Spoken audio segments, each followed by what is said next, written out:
आपको याद है हमेशा स्कूल में या हमारे कजन्स में एक ऐसा बंदा होता है जो कि काफ़ी टैलेंटेड होता है, उसमें वो सारी खूबियाँ होती है जिससे कि वो सफल हो पाए अपनी लाइफ में। और मतलब बोलते हैं ना कि सब लोग उसके बारे में बातें करते हैं कि भैया कि हाँ यार ये कुछ बड़ा करेगा। अब वो बड़ा करेगा इस चक्कर में बड़ा हो जाता है, बट ऐसा कुछ खास नहीं कर पाता है। निसान के साथ भी ऐसा ही है। They have the potential, they have some global products, they have a huge lineup जिसको ये बार बार शोकेस करते हैं देश में।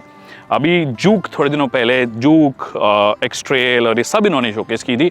उससे पहले वापस से की थी, उससे पहले कुछ सालों पहले की थी, उससे पहले इन्होंने एक इलेक्ट्रिक गाड़ी भी शोकेस की थी, बट उनमें से कुछ भी अभी तक भारत में आया नहीं है। अभी भी ये बोल रहे हैं कि हम एक सी एसयूवी लेकर आएंगे, फिर हम एक ई एसयूवी लेकर आएंगे और फिर एक प्रॉपर कॉम्पैक्ट एसयूवी लेकर आएंगे। बट लेकर के आए हैं निसान मैग्नाइट का AMT वर्जन। जी हाँ, ये इनका टॉप सेलिंग प्रोडक्ट है और इसे थोड़े बहुत रिफ्रेशमेंट अगर आप देते रहते हो तो ठीक है, आपको सर्वाइव करने में थोड़ी मदद मिलती है। But we don't expect Nissan that has such a huge lineup globally to do things like this. AMT लाना और इतना बड़ा हल्ला करना is not a big thing to be honest. But हाँ, उन्होंने फाइनली ये लेकर आ गए हैं।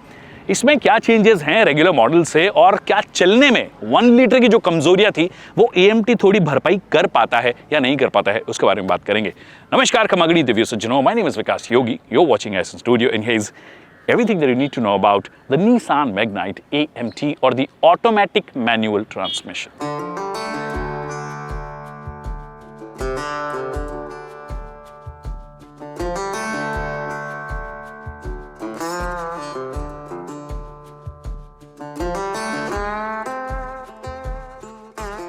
Any change in the looks?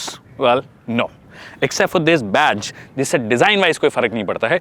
Easy shift इसे बोला गया है, जो कि ऑटोमेटेड मैनुअल ट्रांसमिशन है। अब जिन लोगों को नहीं पता है मैं आपको बता दूं, ऑटोमेटेड मैनुअल ट्रांसमिशन जो है वो टेक्निकली एक मैनुअल है, बस एक किट लगाई गई है जिससे कि वो आपके क्लच ऑपरेशंस को ऑटोमेट कर दे और गियर्स जो चेंज हो रहे हैं वो भी ऑटोमेट कर दे। तो इनमें आपको वो वाला कन्वीनियंस नहीं मिलेगा जो torque converter dual cage transmission है CVTs में मिलता है, क्योंकि वो प्रॉपर ऑटोमेटिक्स हैं। This is not proper automatic, this is half automatic half manual. Clutch होता है पर पेडल नहीं होता उसके लिए, वो वाली चीज़ है। बट एनीवे, डिज़ाइन वाइज कोई चेंज नहीं किया गया है और आई डोंट थिंक कोई ज़रूरत थी भी, क्योंकि गाड़ी एक्चुअली इतनी पुरानी है भी नहीं। ऑल्सो इसकी जो कज़न है रेनो काइगर, अगर आप उससे कंपेयर करोगे, I prefer this design over that one. This looks much sorted. तो डिज़ाइन वाइज कोई चेंज नहीं है, एग्जैक्टली सेम है, बस एक नया कलर जो है वो इंट्रोड्यूस किया, डुअल टोन।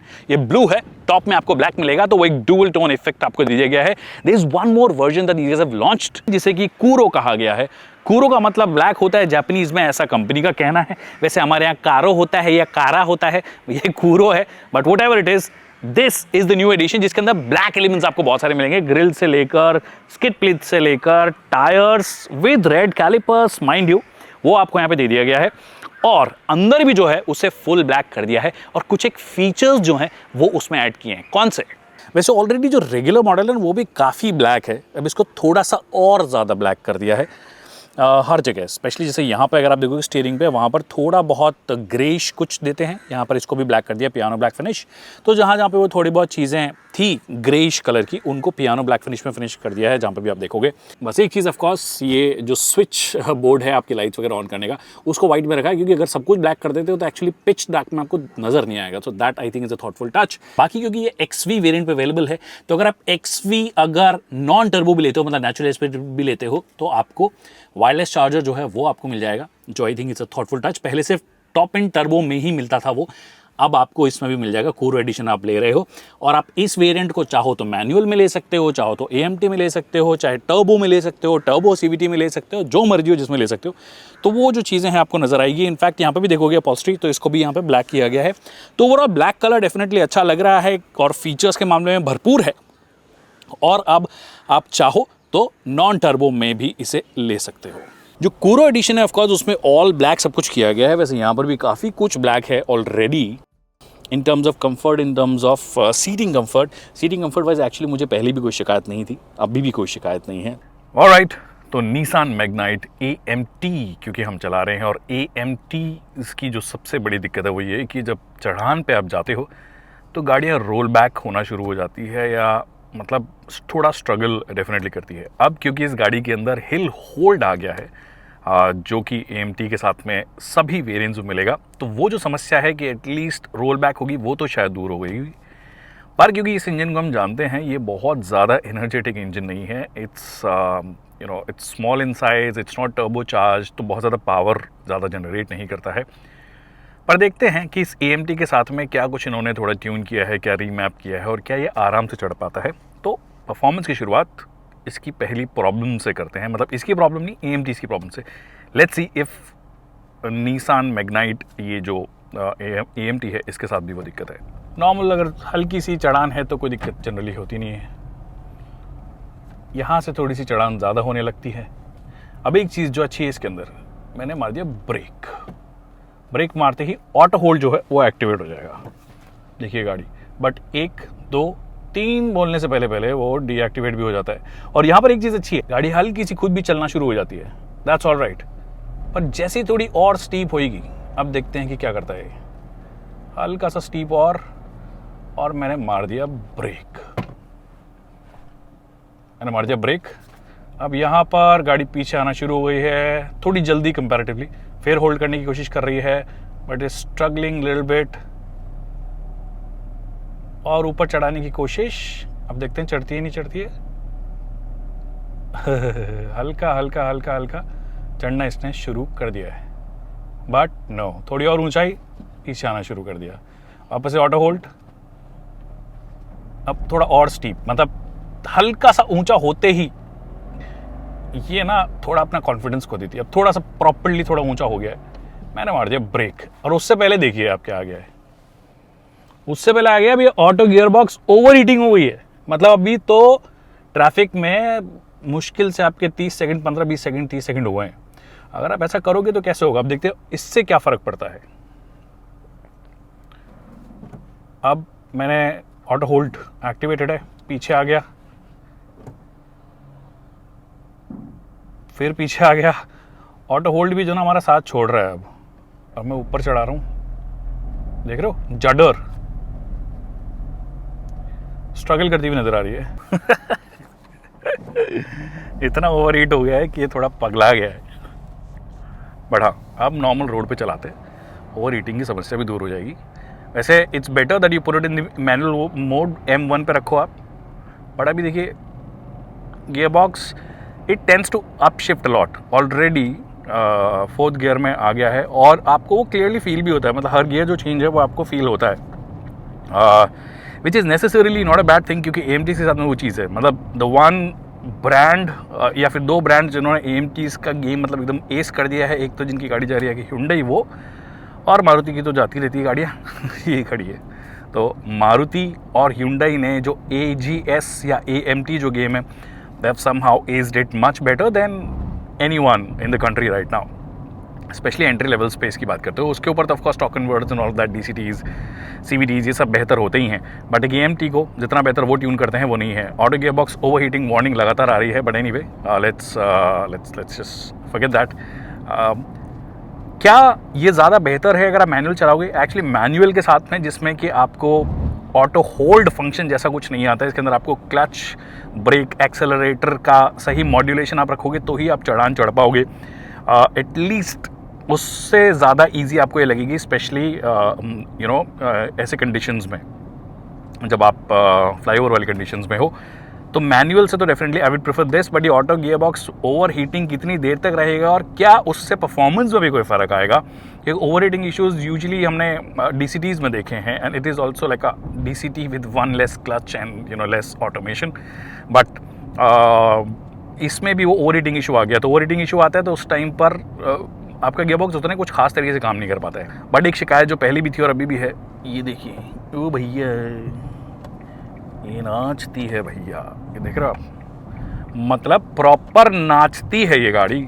बहुत ज़्यादा बॉडी रोल है, क्योंकि ग्राउंड क्लियरेंस तो बहुत शानदार है इसका, और सब चीज़ें मतलब उस हिसाब से काफ़ी ऊंची वाली गाड़ी वाली फील है। हालांकि बोनट उतना कुछ खास नज़र नहीं आता है, आप थोड़ा ऊंचा करोगे सीट को तो नज़र आने लग जाएगा, बट बॉडी रोल काफ़ी ज़्यादा है, और जो कि सेगमेंट में हो सकता है सबसे ज़्यादा हो। इनफैक्ट जो काइगर है, काइगर का भी बॉडी रोल इससे कम है। तो आप जब टर्न करो शार्प टर्न तो ज़्यादा स्पीड में मत कीजिए, थोड़ा सा ध्यान रखिए।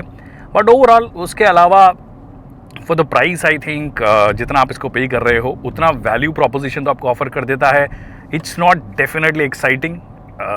आप अगर उम्मीद कर रहे हो कि एक्साइटमेंट नहीं, 0 to 100 करने में आपको 4-5 दिन लग जाएंगे, मतलब काफ़ी टाइम लग जाएगा. और जब आप ओवरटेक करते हो तो आपको बहुत ज़्यादा प्लान करना पड़ता है कि आप ओवरटेक कैसे करोगे.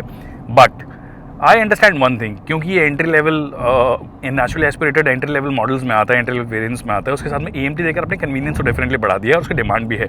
AMTs की डिमांड हमने देखा ऑफ लेटली काफ़ी ज़्यादा बड़ी है, और वो इसलिए भी क्योंकि मारुति और Hyundai दोनों वो टेक्नोलॉजी ऑफर करते हैं.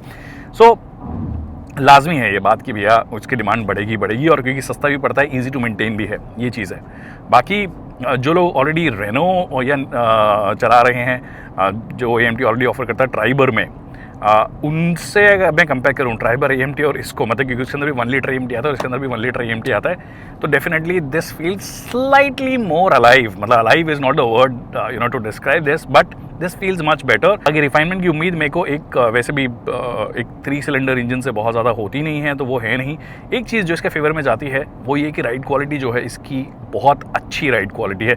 मतलब ये Renault Nissan somehow they manage to ace the ride quality department, और यहाँ पर भी it's not very different to be honest. So yeah I like that thing, कि आप खराब रास्तों पे जा रहे हो तो कॉन्फिडेंटली आप जा सकते हो. पर ऐसा नहीं है कि आप ऑफ रोडिंग कर रहोगे. ऑफ रोडिंग बिल्कुल मत करना, और AMT के साथ बिल्कुल मत करना. पहले तो ये automatic gear box over heating का इशू आएगा, फिर वो इंजन भी पागल हो जाएगा, चिंगाड़ेगा ज़्यादा, मतलब उतना कुछ टॉर्की इंजन नहीं है. So it's better that you don't attempt something of that sort. तो ये चीज़ें हैं. बाकी now let's take a U turn. Is it easy to make a U turn? अब देखो हल्का सा चढ़ान आया, स्ट्रगल करना शुरू कर दिया इसने. देख रहे हो हल्का सा ऊंचा ही था ये चीज़ इस इंजन की है. और गियर ऐसे चेंज कर रहा है जैसे पता नहीं, मतलब हम कोई भयंकर स्पीड्स में चल रहे हो, बहुत ही आराम से स्पीड में चल रहे हो, खड़ाखट चेंज करता रहता है. और डाउन शिफ्टिंग में थोड़ा दिक्कत होता है. तो इट्स बेटर कि अगर कुछ ऐसी वाली चीज़ें हैं ना तो मैनुअल में तुरंत शिफ्ट कर लो. जैसे मैंने M4 में कर लिया कि स्पीड जो है, अब जैसे आपको मेरे को गियर डाउन करना, ओवरटेक करना है, अब मैं अभी ओवरटेक करने की कोशिश करूँगा ना, आप देखते रहो बस. मैंने पंजा दबा दिया है, पंजा दाब दिया है भाई साहब. रॉन्ग साइड से आपको नहीं करना चाहिए ओवरटेक, तो हम भी नहीं करेंगे, वेट करेंगे हम पहले तो. वैसे ये गियर बॉक्स भी यही चाहता है कि आप वेट करो ओवरटेक करने में, क्योंकि थोड़ा सा टाइम तो इसको लगता है. Now if I try and take अरे भैया हो ही नहीं रहा है, तो इसलिए आप मैनुअल में 4th gear, in fact 3rd gear. Now rev थोड़ा सा बड़ा, 4000 RPM के आसपास, वहाँ से थोड़ा सा बेटर होता है, बट आवाज़ भी उतनी ज़्यादा आने लग जाती है. तो ये चीज़ें हैं. बाकी ओवरऑल ऐसी कोई शिकायत मेरे को, ऐसे मेजर शिकायत इस गाड़ी से है नहीं, to be honest. It's just कि just puts you off, this engine puts you off. तो यही चीज़ें फाइनल बात कर लेते हैं कि क्या हिसाब किताब रहता है. अब भैया असली बात, सेंस है कोई इस बात का, मतलब इस गाड़ी का कोई सेंस है? मैग्नाइट AMT, जब आपके पास में मार्केट में ऑप्शंस अवेलेबल हैं, कौन सा ऑप्शंस अवेलेबल हैं?